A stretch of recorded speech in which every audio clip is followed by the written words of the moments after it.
নমস্কার বন্ধুরা, আমি ডক্টর প্রসেনজিৎ। আমার চ্যানেলে আপনাদের প্রত্যেককে স্বাগত। প্রত্যেক দিনের মতন বিভিন্ন রকম হোমিওপ্যাথিক ওষুধ দ্বারা বিভিন্ন রকম রোগের প্রতিকার সম্বন্ধে কিছু জানা অজানা কথা, কিছু তথ্য, কিছু ইনফরমেশন আমি আমার চ্যানেল থেকে আপনাদের সঙ্গে শেয়ার করে থাকি। আজ তার অন্যথা নয়, আজকে আমার বিষয়বস্তু ফরগেটফুলনেস। দেখুন, forgetfulness is a very common issues, ভীষণ ভীষণ কমন ইস্যুস। বিশেষ করে আফটার 40, ফিমেল হোক মেল হোক, প্রত্যেকের ক্ষেত্রেই কিন্তু এই কমপ্লেন্টসগুলো আমি আমার চেম্বারে প্রায় শুনতে থাকি। স্মৃতিশক্তি সম্বন্ধীয় প্রশ্ন জাগতেই পারে বয়স্ক মানুষের ক্ষেত্রে, কিন্তু কখনো কখনো এটা অদ্ভুতভাবে লক্ষ্য করা যায় অল্প বয়সী বাচ্চাদের ক্ষেত্রেও। এখানে একটা জিনিস খুব গুরুত্বপূর্ণ, বয়স হলে যে সবসময় মেমোরি শর্টেজ হয়ে যাবে, মেমোরি ফল করবে, মেমোরি পাওয়ার ঠিকঠাক থাকবে না, সেটা ঠিক নয়। কখনো কখনো অল্প বয়সের ক্ষেত্রে বা মধ্য বয়সের ক্ষেত্রেও হতে পারে। তার বিশেষ কিছুগুলো কারণ থাকবে অবশ্যই ক্রমে, এবং সেই বিশেষ কারণগুলো কি কি সিমটমস, কি লক্ষণগুলো লক্ষ্য করা যায়, এবং প্রত্যেকটি সিমটম ওয়াইজ কি কি হোমিওপ্যাথিক মেডিসিন, কেন হোমিওপ্যাথি মোর সায়েন্টিফিক, তার কারণ হচ্ছে স্পেসিফিক কতগুলো টার্মস এর উপরে স্পেসিফিক মেডিসিন, একদম symptom wise medicine. That is Y homeopathy is a fantastic and top graded treatment for this kind of disease. সমস্যাগুলো ডিটেলসে বলবো উইথ সিমটমস অ্যান্ড মেডিসিনস। আমি আমার পেশেন্টদের কোন ওষুধগুলো দিয়ে থাকি এবং ফ্যান্টাস্টিক রেজাল্ট যে ওষুধগুলোতে আছে, এই পুরো ব্যাপারটা জানতে হলে জুড়ে থাকুন ভিডিওর একদম শেষ অবধি। শুরু করার আগে সেই বিশেষ কথাটা, যারা আমার চ্যানেলের পুরনো, যারা অলরেডি চ্যানেলটা সাবস্ক্রাইব করেছেন, তাদের অসংখ্য ধন্যবাদ আমার এই জার্নিতে আমার সাথে জুড়ে থাকার জন্য। আর যারা চ্যানেলে নতুন, যারা চ্যানেলটা ভিউ করছেন অথচ এখনো পর্যন্ত সাবস্ক্রাইব করেনি, তাদের কাছে রিকোয়েস্ট তারা অবশ্যই চ্যানেলটা সাবস্ক্রাইব করে দেবেন, বেল আইকনটা ক্লিক করবেন এবং ছড়িয়ে দেবেন অবশ্যই আপনার পরিচিত বন্ধু বান্ধব আত্মীয় পরিজনের মধ্যে। তো চলুন শুরু করা যাক আজকের বিষয়বস্তু নিয়ে আলোচনা, ফরগেটফুলনেস।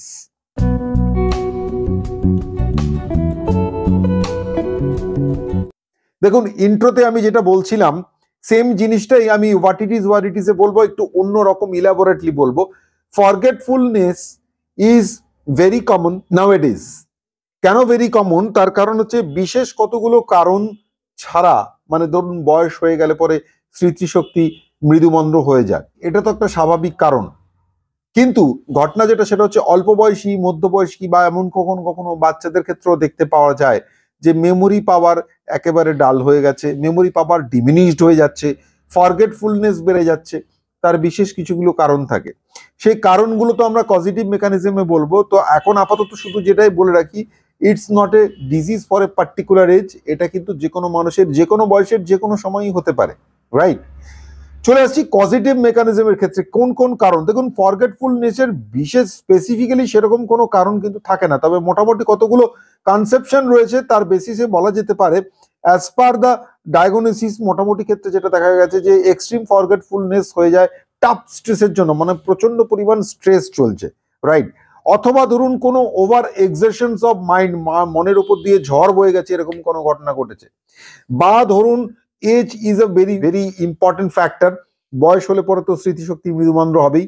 এবং শুধু তাই নয়, বহুদিন ধরে স্লিপলেসনেস, সেটা স্পেসিফিক কোনো কারণ হতে পারে, মনের কোনো রকম আঘাত হতে পারে, কোনো কাছের মানুষের বিয়োগান্তক পরিস্থিতি হতে পারে, হঠাৎ কোনো ঘটনা যেটা আকস্মিকভাবে ঘটেছে জীবনে, তার কারণে স্লিপলেসনেস হতে পারে, অন্য রোগের কারণে হতে পারে, হাই বিপি, হাই সুগার, বা ধরুন থাইরয়েডের ম্যানিফেস্টেশন, এই সমস্ত কারণে হতে পারে।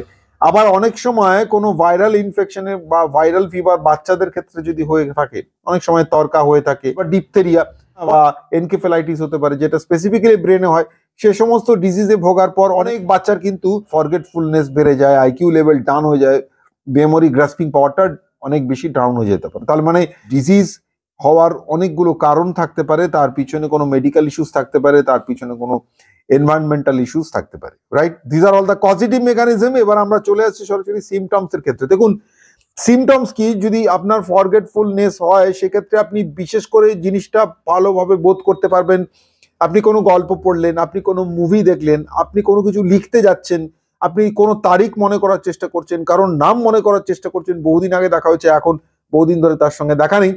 কোনো পার্টিকুলার প্লেসের কথা ভাবছেন যেটা আপনি আগে হয়তো ঘুরে এসেছেন, বা ধরুন আপনি ঘুরতে যাবেন, এই ঘটনাটা কারোর থেকে শুনেছেন, সেটা কাউকে ব্যক্ত করছেন, মানে আপনি শুনে এসে সেটা বলছেন।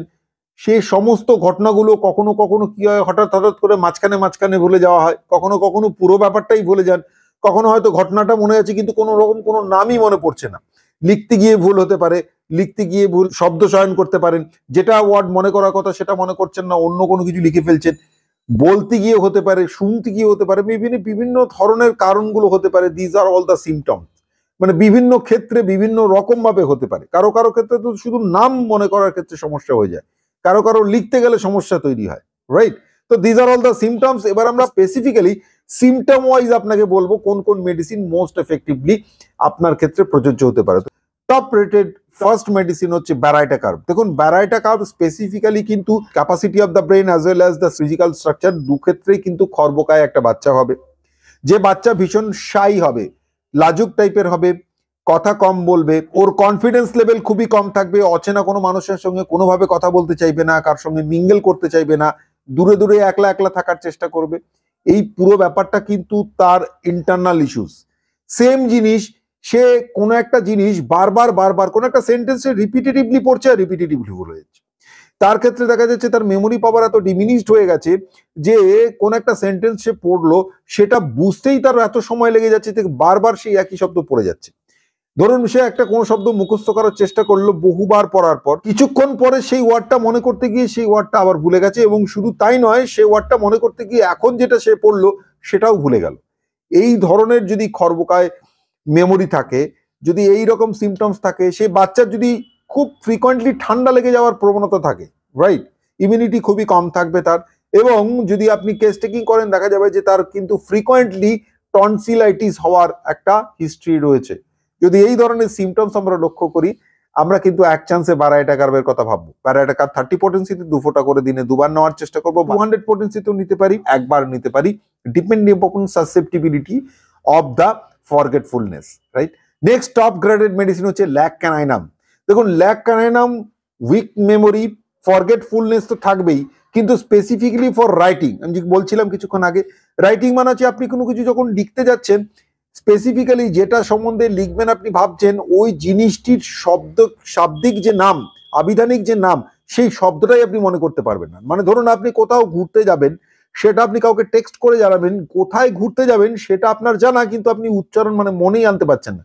অনেক সময় বলে না পেটে আসছে মুখে আসছে না, সিমস লাইক দ্যাট। ল্যাক ক্যানাইনামের ক্ষেত্রে পার্সনস এর নাম হতে পারে, কোনো প্লেসের নাম হতে পারে। অদ্ভুতভাবে আপনি যখন লিখতে যাবেন আপনি শব্দ চয়নটা এলোমেলো করবেন, যেটা আপনার শব্দটা লেখার ক্ষেত্রে অনেক সময় হয় না যে বাচ্চারা ভুল লিখে আসে। অঙ্কের প্রশ্নে দেখা যাচ্ছে যে অঙ্ক করেছে ঠিক 19, কিন্তু ওটা উত্তরমালায় লেখার সময় 19-এর জায়গায় সে লিখে লিখছে 91, রাইট? অদ্ভুতভাবে জাম্বেল করে আসছে বা ভুল কোনো শব্দ লিখে ফেলছে, রাইটিং এ ভুল। Lac caninum one of the most effective এবং top graded symptomatic red line symptom medicine. আপনার ফিবলনেসটা এত এক্সটেন্ড করে যাবে, আপনি দোকানে কোনো জিনিস কিনতে যাবেন সেটা কাউন্টারে ফেলে চলে আসবেন। এই ধরনের সিমটমস যদি দেখতে পাওয়া যায়, lac caninum one of the fantastic medicine. 200 পোটেন্সিতে নেওয়ার চেষ্টা করব। ল্যাক ক্যানাইনাম আমার 200 পোটেন্সিতে একবার নেওয়ার চেষ্টা করব বা সপ্তাহে 2বার নেওয়ার চেষ্টা করব, depending upon susceptibility and the depth of the forgetfulness, right? Next top graded medicine হচ্ছে ক্যানাবিস ইন্ডিকা। দেখুন, cannabis indica one of the top graded medicine for weak and forgetfulness, এটা আমরা জানি। এখানে ভেরি ইম্পর্টেন্ট মার্ক পয়েন্ট যেটা, সেটা হচ্ছে ওয়াইল talking. ভুল হয়ে যাবে কখন কথা বলার সময়, তখন আপনি কথা বলছেন, কথার পরে লিঙ্ক খুঁজে পাচ্ছেন না। মানে ধরুন অনেক সময় আমরা দেখি না, লোকে বলে কথা বলতে বলতে হঠাৎ করে কোনো একটা কাজ করলো, তারপরে এসেই বলে কি যেন বলছিলাম, মানে অন্য কাউকে জিজ্ঞেস করে যে আমাকে লিঙ্কটা ধরিয়ে দেওয়ার জন্য, মানে সে লিঙ্কটাই আউট হয়ে যায়। এটা ভীষণ কমনলি আমরা কিন্তু প্রত্যেকেই তার জীবনে আমরা দেখেছি, রাইট? যদি এই রকম সিমটমস আমরা দেখি, কথা বলতে গিয়ে আপনার ফরগেটফুলনেস হয়ে যাচ্ছে, আপনি কি কথাটা বলছেন, মানে আপনাকে যে প্রশ্নটা করা হচ্ছে সেই প্রশ্নটার উত্তর আপনি যে দেবেন, প্রশ্নটা কি করেছে সেই প্রশ্নটা শুনতে শুনতে আপনি উত্তর কি দেবেন সেটা হয়তো মনে করেছিলেন ভুলে গেছেন, রাইট? যদি এরকম সিমটমস দেখতে পাওয়া যায়, আপনার মাথার মধ্যে নিউমেরাস থটস চলে আসছে, মানে ক্রমাগত বিভিন্ন রকম থটস চলে আসছে, আপনি ভাবছেন একটা কিন্তু তার সঙ্গে আরো অ্যালাইড অনেকগুলো থটস চলে আসছে, এই ধরনের সিমটমস যদি হয় তাহলে অবশ্যই কিন্তু আমি ইন্ডিকার কথা ভাবতে পারি। ক্যানাবিস ইন্ডিকা অবশ্যই আমরা 30 পোটেন্সিতে নিতে পারি, 200 পোটেন্সিতেও নিতে পারি, রাইট? মোস্ট এফেক্টিভ মেডিসিন হচ্ছে আপনার Kali phos. Kali phos is a nerve tonic. Kali phos আমরা অবশ্যই নেব, কিন্তু কখন, যদি দেখি আমরা এক্সারশন যদি প্রচন্ড পরিমাণে হয়, তারপরে যদি ফরগেটফুলনেস হয়, তাহলে কিন্তু অবশ্যই ক্যালিফসের কথা আমরা চিন্তা করতে পারি। ক্যালিফস আমরা নার্ভ আর ব্রেন টনিক হিসেবে নিতে পারি। ইটস এ ভেরি এফেক্টিভ এবং very common for anybody else, right? বাচ্চা বড় নির্বিশেষে কালিফস কিন্তু আমরা অবশ্যই 6x পোটেন্সিতে নেওয়ার চেষ্টা করব, ট্যাবলেট ফর্মে। 6টা করে ট্যাবলেট দিনে 3বার চুষে খেতে হবে, বা বাচ্চা হলে পরে 3টে বা 4টে ট্যাবলেট দিনে 3বার খাওয়া দাওয়ার পরে খেতে পারেন, সঙ্গে হালকা উষ্ণ গরম জল। নেক্সট টপ গ্রেডেড মেডিসিন দুটো, একটা হচ্ছে কালিব্রোমেটাম। দেখুন, কালিব্রোমেটাম হচ্ছে weak memory leading to complete memory loss, মানে ধরুন আপনার মেমোরি পুরোপুরি ব্লাস্ট হয়ে গেছে, ওয়াইপ আউট হয়ে যাচ্ছে, ভুলে যাচ্ছেন সম্পূর্ণ, কোনো কিছু আপনার মনেই থাকছে না। স্পেসিফিক্যালি শুধু তাই নয়, আপনি দেখবেন আপনার ক্ষেত্রে মার্কড রেস্টলেসনেস, বিশেষ করে হাত সবসময় মুভমেন্ট করছে, এবং প্রচন্ড জোরে চিৎকার করবে, ঘুমোতে ঘুমোতে চিৎকার করতে পারে, ঘুমোতে ঘুমোতে হাঁটা চলার অভ্যাস থাকবে। যদি এই ধরনের সিমটমস থাকে বাচ্চাদের ক্ষেত্রে বা বড়দের ক্ষেত্রে, আমরা কালিব্রোমেটাম নেওয়ার চেষ্টা করব, অবশ্যই 200 পটেন্সিতে একবার। মেডোরিনাম আমরা নেব যদি স্পেসিফিক্যালি আমাদের নাম ভুল হয়ে যায়, স্পেসিফিক্যালি স্পেলিং ভুল করে ফেলি, তাহলে কিন্তু মেডোরিনাম নেওয়ার চেষ্টা করব। 200 পটেন্সিতে একবার নেওয়ার চেষ্টা করবো উইকলি। তো these are all the most effective medicine. আমি সিমটমস গুলো আপনাদের বললাম, এই সিমটমস ওয়াইজ যার যে ধরনের সমস্যা সেই ধরনের অনুযায়ী যদি মেডিসিন আপনারা নিতে পারেন, will get a fantastic result, right? যদি আপনার এই ব্যাপারে কোনো রকম কোনো প্রশ্ন থাকে, অবশ্যই কমেন্ট বক্সে কমেন্ট করে জানাবেন। এই ভিডিওটা যদি আপনার কাছে ইনফরমেটিভ মনে হয়, তাহলে অবশ্যই ভিডিওটা লাইক করে দেওয়ার চেষ্টা করবেন। যারা চ্যানেলে নতুন তারা অবশ্যই চ্যানেলটা সাবস্ক্রাইব করার চেষ্টা করবেন, বেল আইকনটা ক্লিক করবেন, ছড়িয়ে দেবেন আপনার পরিচিত বন্ধু বান্ধবদের মধ্যে। কে জানে কখন কার কাছে কোন ইনফরমেশনটা কতটা জরুরি হয়ে পড়ে। যারা চ্যানেলে পুরনো, যারা অলরেডি সাবস্ক্রাইব করেছেন, তাদের অসংখ্য ধন্যবাদ আমার জার্নিতে জুড়ে থাকার জন্য। এখন অনেক ইনফরমেশন আপনাদের সঙ্গে শেয়ার করা বাকি আছে। দেখা হবে অন্য কোনো একটা ভিডিওতে অন্য কোনো ইনফরমেশনের সঙ্গে। ততক্ষণ পর্যন্ত ভালো থাকবেন, সুস্থ থাকবেন। নমস্কার, Vande Mataram. Thank you very much.